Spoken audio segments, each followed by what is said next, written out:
Good morning. মোহনায় যাবা? আমি নবনীতা, আবারও তোমাদেরকে ওয়েলকাম দীঘার একটা মিনি ব্লগে। এটা সেকেন্ড ডে অফ দীঘা। আমরা সকাল সকাল প্রায় 6:30-7টার মধ্যে উঠে গিয়ে এখানে 7:30টার মধ্যে দীঘার মোহনাতে পৌঁছে গেছিলাম। আর ওয়েদারটা সেদিন এতটাই সুন্দর ছিল, মানে দেখো তোমরা হয়তো দেখলেই বুঝতে পারবে। এত ভালো লাগছিল সমুদ্রের পাড়ে হাওয়া, তারপর সমুদ্রে গিয়ে সি বিচে একটু জল পায়ে লাগিয়েছিলাম, এত ভালো লাগছিল। এখানে এসেছিলাম আমি, আমার ননদ, মাসিমণি আর আমার শাশুড়ি মা। এখানে একটু টুকটাক ঝিনুক করাচ্ছিলাম, এখানে আমার ননদও ঝিনুক করাচ্ছে। আর আমি সবার একটু মোমেন্টস ক্যাপচার করছিলাম, আমারও করেছি অবশ্যই।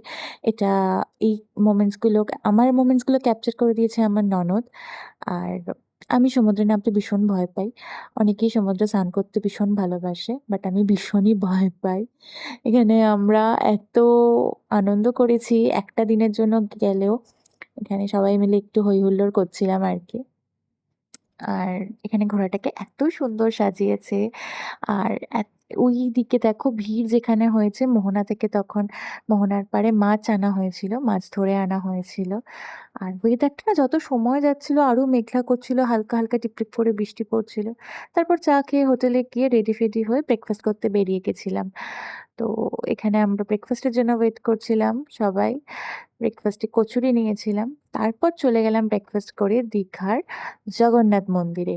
এত সুন্দর বানিয়েছে জগন্নাথ মন্দিরটা, খুব ভালো লাগছে। কিন্তু দুর্ভাগ্যের বিষয় আমরা জগন্নাথকে দেখতে পাইনি, কারণ জগন্নাথের তখন জ্বর হয়েছিল।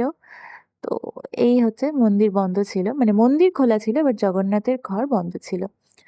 তো এই আর কি, তারপর টুকটাক ক্লিপিংস নিয়ে আমরা চলে গেছিলাম সোজা তালসারির দিকে। তালসারি থেকে উদয়পুর, শঙ্করপুর। তোমরা হয়তো বুঝতে পারছো এত জোরে বৃষ্টি পড়ছিল, আমি তো পুরো পুরো ভিজে গেছিলাম। আমি শুধু না, সবাই ভিজে গেছিলাম।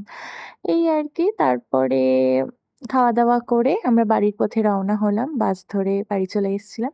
সেই ক্লিপিংস আর নেওয়া হয়নি। যাই হোক, ভালো লাগলে লাইক কমেন্ট শেয়ার অবশ্যই করো।